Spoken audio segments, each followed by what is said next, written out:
तो परेशानी तो बहुत अनगिनत है। पीने के पानी की सुविधा लोगों को नहीं मिल पा रही है, तो लोग रात रात भर बिना बिजली के रह रहे हैं, परेशानी बहुत है। बहुत सारे स्कूल तो ऐसे हैं कि उन स्कूलों की बिल्डिंग जर्जर हुई पड़ी है और जो गिरने वाली है।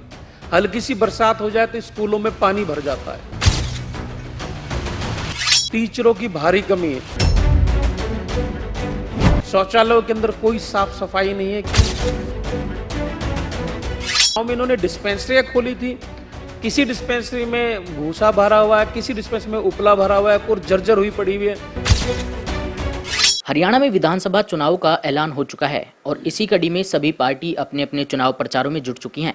और आज हम पहुंचे हैं सोहना, जहां पर बात करेंगे आम आदमी पार्टी के जिला अध्यक्ष और सोहना ताबड़ू विधानसभा से प्रत्याशी, जो कि विधानसभा चुनाव के लिए प्रत्याशी हैं। उनसे बात करेंगे कि उनका चुनाव प्रचार कैसा चल रहा है। जी, सबसे पहले स्वागत है आपसे। बहुत बहुत नमस्कार आपका। तो क्या चुनाव प्रचार में चल रहा है अभी? विधानसभा को तारीख अभी विधानसभा के चुनाव की तारीख जो है वो आ चुकी है सर पर, और सभी लोग अपने अपने स्तर पर लग चुके हैं।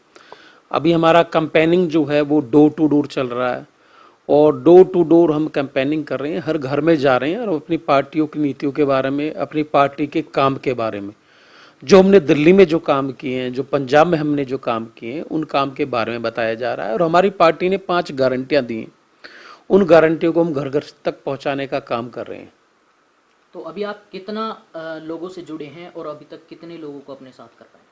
हम पूरी विधानसभा, पूरे सोहना विधानसभा के जितने भी गांव हैं और जितने भी वार्ड हैं, उसमें हम डोर टू डोर कैंपेनिंग कर चुके हैं, जनसंवाद भी कर चुके हैं, सभाएं भी कर चुके हैं। अब दोबारा से हमने अपना डोर कैंपेनिंग दोबारा शुरू किया है।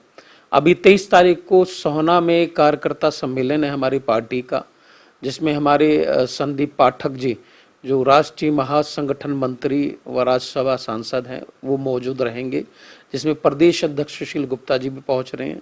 तो पूरी लोकसभा के जो कार्यकर्ता हैं वो इस प्रोग्राम में पहुंच रहे हैं, जो सोहना में होना जा रहा है। आज शाम तक डिसाइड हो जाएगा।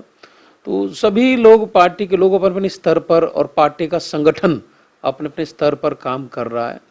और सोहना का तो आपको मालूम ही है, सभी न्यूज़ चैनल वालों को या सोहना की सभी जनता को पता है आज सोहना में क्या बदहाली है। साफ सफाई कहीं पर है नहीं, एक छोटी सी बारिश हो जाए तो पानी भर जाता है। स्कूलों में पढ़ाई की व्यवस्था नहीं है, टीचरों की बहुत ज़्यादा कमी है, अस्पतालों के अंदर डॉक्टरों की कमी है, दवाइयाँ नहीं हैं, टेस्ट नहीं हो पा रहे हैं लोगों की, तो लोग परेशान हैं। अभी हाल ही में कल शाम को 5-6 बजे लाइट गई, पूरी रात सोहना के अंदर लाइट नहीं आई, जिससे सोहना के वासी सारे के सारे परेशान रहे। पूरी रात लाइट नहीं आने का, एक छोटा छोटा फॉल्ट हो जाता है, ये पूरी रात के लिए लाइट काट देते हैं। तो परेशानी तो बहुत अनगिनत है, पीने के पानी की सुविधा लोगों को नहीं मिल पा रही है, तो लोग रात रात भर बिना बिजली के रह रहे हैं, परेशानी बहुत है। तो तावड़ू में कैसा रुझान देखने को मिल रहा है, क्योंकि सोहना में के तो आप निवासी हैं, और तावड़ू में कैसा रुझान लोगों का देखने को? मैं पूरे सोहना तावड़ू की बात छोड़ो, मैं पूरे प्रदेश की बात कर रहा हूँ। पूरे प्रदेश में बिजली की बहुत ज्यादा किल्लत है, पूरे प्रदेश में शिक्षा के ऊपर कोई काम नहीं हुआ है, पूरे प्रदेश में स्वास्थ्य के ऊपर कोई काम नहीं हुआ है। अगर गांव गांव की बात करो, अब गांव गांव जाओ, रास्ते टूटे पड़े हैं, नालियां टूटी पड़ी हैं, गांव के पानी के निकासी के लिए कोई काम इन लोगों ने नहीं किया है। तो बदहाली पूरे हरियाणा की है। और हरियाणा की बात करूं तो बेरोजगारी में पहले नंबर पर हरियाणा है।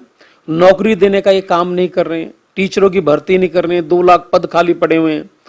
तो इस बार हरियाणा की जो जनता है, उन्होंने मन बना लिया है कि भारतीय जनता पार्टी की सरकार नहीं बनने वाली। यहाँ पर इस बार लोग आम आदमी पार्टी को चाह रहे हैं, एक मौका केजरीवाल को देना चाह रहे हैं, जिससे कि दिल्ली की तर्ज पर और पंजाब की तर्ज पर हरियाणा में भी विकास हो सके। तो क्या आपको लगता है कि अब की बार आप की जो सरकार है या सोहना सीट निकल पाएगी? देखिए, लोगों ने क्षेत्र पार्टी भी देख ली, और मैं अगर सोहना की बात करूं तो कांग्रेस के भी विधायक रह चुके हैं, और अभी पिछली 2 बार से भारतीय जनता पार्टी के विधायक यहाँ रह चुके हैं। तो यहाँ की जनता ने सभी पार्टियों को मौका दिया, लेकिन उन लोगों ने काम नहीं किया। तो अब लोग जो है दूध के जले में छाछ को भी फूक फूक कर पिएंगे। तो हरियाणा की जनता और सोहना तावड़ू की जनता चाहती है कि बदलाव एक बार लाया जाए और एक मौका अरविंद केजरीवाल जी की पार्टी को, आम आदमी पार्टी को दिया जाए, ताकि यहाँ पर भी विकास की लहर दौड़ सके। तो अभी आप किन किन मुद्दों को देख रहे हैं? आप जा रहे हैं, लोगों की समस्याओं को देख रहे हैं, मेन मुद्दा क्या है लोगों का? मेन मुद्दा अगर मैं सोहना विधानसभा, तावड़ू विधानसभा की बात करूं, तो यहाँ पर शिक्षा का बहुत अभाव है। बहुत सारे स्कूल तो ऐसे हैं कि उन स्कूलों की बिल्डिंग जर्जर हुई पड़ी है और जो गिरने वाली है। हल्की सी बरसात हो जाए तो स्कूलों में पानी भर जाता है। टीचरों की भारी कमी है। शौचालयों के अंदर कोई साफ सफाई नहीं है, क्योंकि इन्होंने स्वीपर नहीं रखे हुए हैं। स्कूल व्यवस्था बहुत बदहाल है। और जितने भी गांव में इन्होंने डिस्पेंसरियां खोली थी, किसी डिस्पेंसरी में भूसा भरा हुआ है, किसी डिस्पेंसरी में उपला भरा हुआ है, कुछ जर्जर हुई पड़ी हुई है। वहां डॉक्टर नहीं बैठते, दवाइयां तो बहुत दूर की बात है। और मैं सोहना की बात करूं, एक स्कूल है, वो बिल्डिंग 5 साल से बन रही है, अब तक वो बिल्डिंग तैयार नहीं हुई है। सोहना बाजार तो पानी से पूरा डूब जाता है। और बिजली की इतनी भारी किल्लत है सोहना तावड़ू के अंदर कि एक बार छोटा सा कोई फॉल्ट हो जाए तो 2-2 दिन तक लाइट नहीं आती। तो परेशानी तो बहुत ज्यादा है। और ये परेशानियां ये ठीक कर सकते थे पिछले 10 साल में। जब दिल्ली में आम आदमी पार्टी 24 घंटे फ्री लाइट दे सकती है, तो ये बिल लेने के बाद भी 24 घंटे लाइट नहीं दे पा रहे हैं लोग। अभी हाल ही में मैं देख रहा था, जो भाजपा के जो प्रदेश अध्यक्ष हैं, उन्होंने बोला 5800 गांव में वो 24 घंटा लाइट। सोहना के शहरवासियों से, सोहना तावड़ू के गांव वाले से पूछो कि क्या इनको 24 घंटे लाइट मिलती है। ये सरासर झूठ बोलते हैं, लोगों को बहकाने का काम करते हैं। तो देखिए, अगर सोहना तावड़ू की जनता आपको मौका देती है, आपको बनाती है यहाँ से विधायक अगर बनाती है, तो क्या लोगों के लिए काम होंगे? हमारी पार्टी ने 5 गारंटियां दी हैं। काम तो बहुत सारे होंगे, मैं उन 5 गारंटी के बारे में बता देता हूं। और पूरी दुनिया को पता है कि केजरीवाल जी जो गारंटी देते हैं उस काम को पूरा करते हैं। पहली गारंटी दी है उन्होंने कि हरियाणा के जितने भी स्कूल हैं, सारे अच्छे स्कूल बनाए जाएंगे। उनमें एक ऐसा माहौल क्रिएट किया जाएगा कि लोग, बच्चे पढ़ सकें। शिक्षा बहुत जरूरी है। और सोहना विधानसभा की अगर मैं बात करूं, तो शिक्षा में हम बहुत पीछे हैं। तो सबसे पहले मुफ्त शिक्षा, वर्ल्ड स्तरीय शिक्षा दी जाएगी, पहली गारंटी हमारी पार्टी ने दी है। दूसरी गारंटी हमारी पार्टी ने दी है, मोहल्ला क्लिनिक खोले जाएंगे, जिनमें दवाइयां फ्री होंगी, टेस्ट फ्री होंगे। और जो अस्पताल है उनमें डॉक्टर की कमी पूरी की जाएगी, और अच्छे अस्पताल बनाए जाएंगे जिसमें लोगों का फ्री में इलाज हो सके, मुफ्त में इलाज हो सके। ये दूसरी गारंटी थी। तीसरी गारंटी दी हमारी पार्टी ने कि जो बेरोजगारी में हरियाणा नंबर 1 है, बेरोजगार बच्चों को दिया जाएगा। 2 लाख जो नौकरियां पद खाली पड़े उनको भरने का हमारी पार्टी काम करेगी। तीसरी गारंटी 24 घंटे लाइट आएगी, और वो भी मुफ्त में आएगी। ये हमारी पार्टी ने चौथी गारंटी दी है। और पांचवी गारंटी है कि जितने भी 18 साल से ऊपर जो महिलाएं या बच्चियां हैं, उनको 1000 रुपये हर महीने देने का हमारा पार्टी काम करेगी। तो ये सारी 5 गारंटियां दी हैं, जो हम सबसे पहले प्राथमिकता से इनको पूरा करेंगे। तो देखिए, अभी आपने शिक्षा की बात की है, शिक्षा के लेकर जो है कई बार मुद्दा भी उठाया है कि सोहना में कॉलेज नहीं है, तो इसके ऊपर आप क्या कहेंगे? देखो, सोहना में एक रिठौज में इन्होंने कॉलेज बनाने के लिए घोषणा करी थी। एक बिस्तर में इन्होंने कॉलेज बनाने की घोषणा करी थी। एक खाली घोषणा ही रह गई है, आज तक वो बिल्डिंग तैयार नहीं हो पाई है।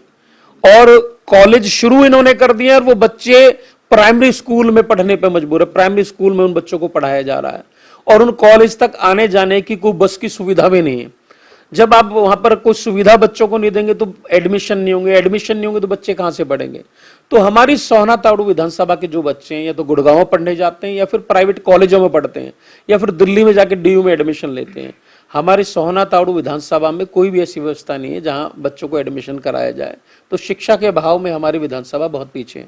देखिए, सबसे बड़ा मुद्दा होता है कि लोग आते जाते हैं, उनको आने जाने में परेशानी होती है। सबसे बड़ा मुद्दा जो रहा है वो टोल का रहा है। तो टोल के मुद्दे पर आप देखो, टोल के मुद्दे पे मैं बात बता देता हूँ। सोहना विधानसभा से आपको पलवल जाना हो तो टोल देना पड़ेगा, आपको फरीदाबाद जाना है तो टोल देना पड़ेगा, बल्लमगढ़ जाना है तो टोल देना पड़ेगा, गुड़गांव जाना है तो टोल देना पड़ेगा। क्या है कि सोहना को तो घेर लिया चारों तरफ से टोलों ने।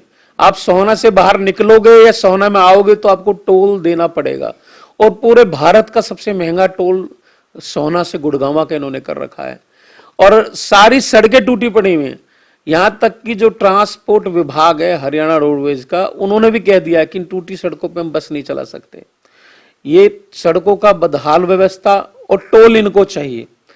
हमारी पार्टी ने पंजाब में 15 टोल बंद किए हैं। हमारी पार्टी की सरकार जब आएगी तो इन टोलों को बंद करने का सबसे पहले काम करेगी हमारी पार्टी। तो एक मुद्दा और चल रहा है, डॉक्टर का मुद्दा चल रहा है, रेप हुआ है, उसके ऊपर आप क्या कहेंगे? देखो जी, ये व्यवस्था जो है ना, ये इन सरकारों को बनानी पड़ेगी। इनका ये ढीला रवैया है।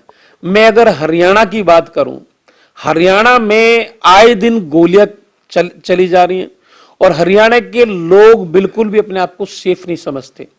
मैं अपने सोहना विधानसभा की बात करूं, यहां पर शाम को 6 बजे के बाद कोई भी महिला सेफ नहीं है और कोई भी परिवार का आदमी अपने महिलाओं को शाम को 6 बजे के बाद बाहर जाने नहीं देता। यहाँ पर आए दिन झपटमारी, चैन झपटमारी हो रही है, बाइकें चोरी हो रही हैं, गाड़ियां चोरी हो रही हैं। और जो इस तरह का घिनौना हरकत जो ये डॉक्टर, महिला डॉक्टर के साथ हुई है, इन लोगों को कड़ी से कड़ी सजा मिलनी चाहिए, फांसी की सजा मिलनी चाहिए, ताकि ऐसे लोगों को एक सबक सिखाया जाए जिससे आगे इस तरह का ये काम ना करे। तो ये बहुत घिनौनी अपराध है और इसको रोकना चाहिए। इसमें केंद्र सरकार को भी अपना बीच में आना चाहिए। इस तरह के घिनौने अपराध नहीं होने चाहिए। हमारे समाज के अंदर सबकी बहन बेटियां बच्चे सबके समान हैं और इस तरह की चीज़ों को बंद करना चाहिए। सरकार को सख्त कानून लाना चाहिए इसके लिए।